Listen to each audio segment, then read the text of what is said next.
All right, so I'm going to show you guys how to how to get your video from Adobe Premiere's website, the tutorial website, onto your computer, into Premiere, and then work with it in Premiere. There's some tricks you want to know that are going to help you out. So here is the first tutorial, for example. If I click on this one, it takes me to here, and then I click here on Get Files, and it starts downloading the files down here. Now, when these files are downloading right now, and I have some other files that I already downloaded right here. So here's some other files. So when these files download, it comes in what's called a zip folder. And then when you, this is a zip folder right here. And a zip folder is just a folder you can download.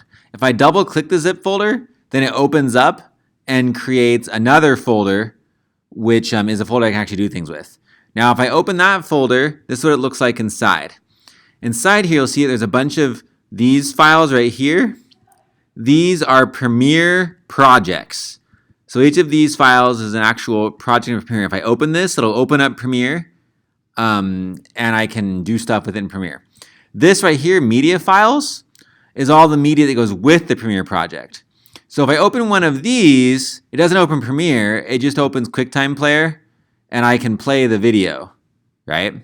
So this one right here is not a Premiere project, it's just a video. And there's also some audio here too, right? So if I open up this one, it's a WAV file. It opens up in iTunes, actually. That's kind of annoying. You can hear it right now. There's the WAV file playing. That's the music, right? Oh, I want that to stop. You need to stop. Thank you. Okay, now, so I have videos and audio here. Now, you'll look at the video files, like this file right here. It's 51.1 megabytes. Or like this one down here is 21.2 megabytes. These are really big files, right? But if you look at the actual Premiere files, they're tiny. 42 kilobytes, 42 kilobytes, 43 kilobytes.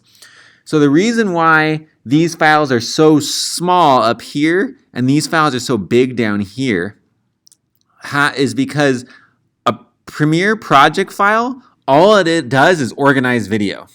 These files down here are the actual videos, and this organizes them. So when you open up one of these, you're not actually opening up the video, you're opening up the organization of the video.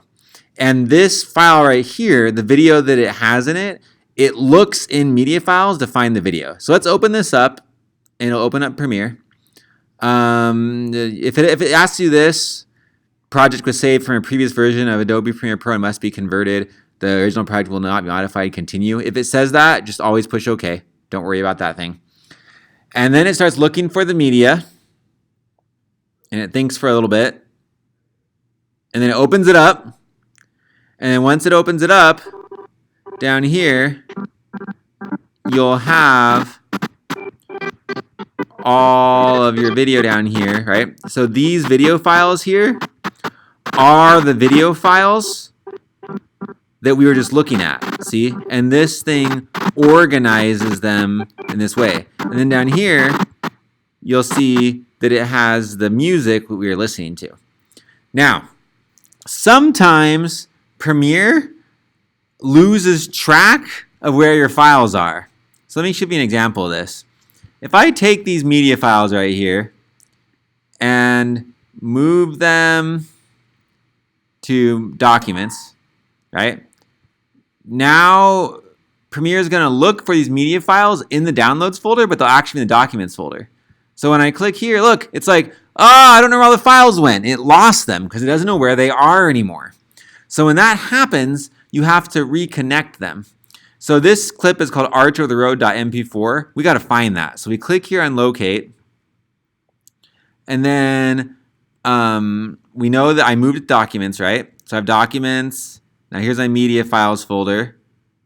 Arch over the roof right here. Okay.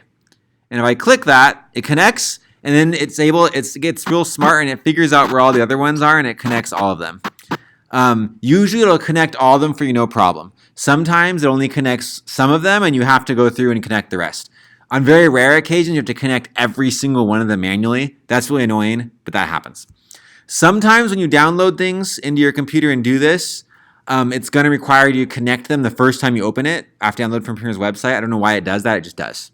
Let's just put up with that. Now, so you can see that because Premiere works this way, it's very important to keep your stuff organized. I'm not going to save this. So it's very, very important that when you download things, that you put it in a spot that's the right spot, because if you put it in the wrong spot and then it gets moved or something, it's going to unlink all your files. You're going to have to relink them. So here's the file I just downloaded, this create edit sequence.zip. This took 7 minutes, but now we're 7 minutes later and it's good. I double click this and it makes a folder, right? So here's my folder right here. I'm sorry, create project one. All right, here's my folder right here. Okay, before I start working on this, I'm gonna move this folder over to my documents. And in documents, actually, you should create a folder called Premiere Lessons, and then put this in Premiere Lessons.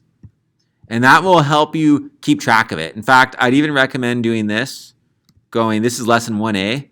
So actually create a folder called lesson 1A, then go like this and put this inside of there. There.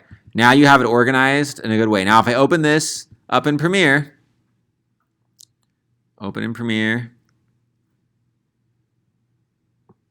here it comes.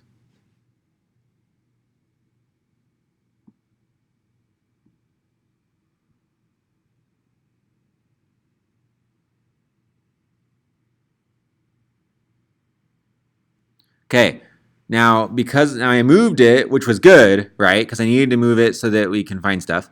Now here it's saying that right here, it's an old version. Just click OK whenever it says that. It's going to locate my media. Let's see if it can find my media. Since I moved it all together, it might be able to find it. Oh, yep, it found it. Good. Sometimes it doesn't know where it is. This time it did. All right. So now all the media is together. Everything's good. Okay, so quick review of what you need to do when you do this. You'll go to Adobe's website. You'll get the files. It'll download them.